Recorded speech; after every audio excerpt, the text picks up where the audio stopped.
যারা ধরেছি রমজান চলে গেল, এখন নামাজকে ছেড়ে দিব না কি করবো বলেন? এই নামাজকে আমরা ছেড়ে দিব না, নামাজ ধরে থাকবো কোনটা? আমরা নামাজ ছেড়ে দিব না ইনশাআল্লাহ। কারণ নামাজ ছেড়ে দিলে আল্লাহর সাথে ঠাট্টা করা হয়, মশকরা করা হয়। আমাদের বাতিগুলোকে ওই প্রান্তে চলে গেছে, বাতিগুলো কতদূর গেছে? চলে গেছে আমাদের পাশে। আচ্ছা, আলহামদুলিল্লাহ।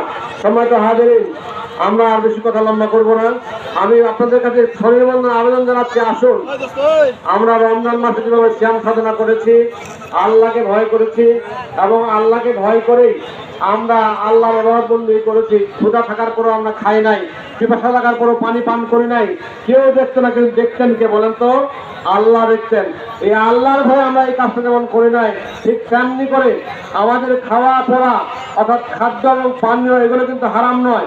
আল্লাহ সাময়িকভাবে আমাদেরকে হারাম করে দিয়ে রোজা অবস্থায় আল্লাহ তাআলা আমাদের শিক্ষা দিচ্ছেন যে আল্লাহ পাকের কিছু অবৈধ জিনিস আছে, কিছু হারাম জিনিস আছে যেগুলো আল্লাহ হারাম করে দিয়েছেন, এগুলো চিরতরের জন্য হারাম।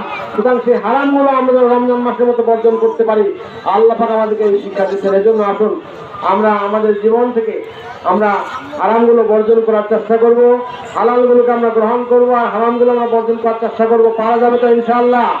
এবং আমরা যারা 5 ওয়াক্ত নামাজ যারা পড়েছি, 5 ওয়াক্ত নামাজ ছেড়ে দিব না, যারা রমজান মাসে রোজা রেখেছি, আমরা আল্লাহকে ডাকবো, আল্লাহকে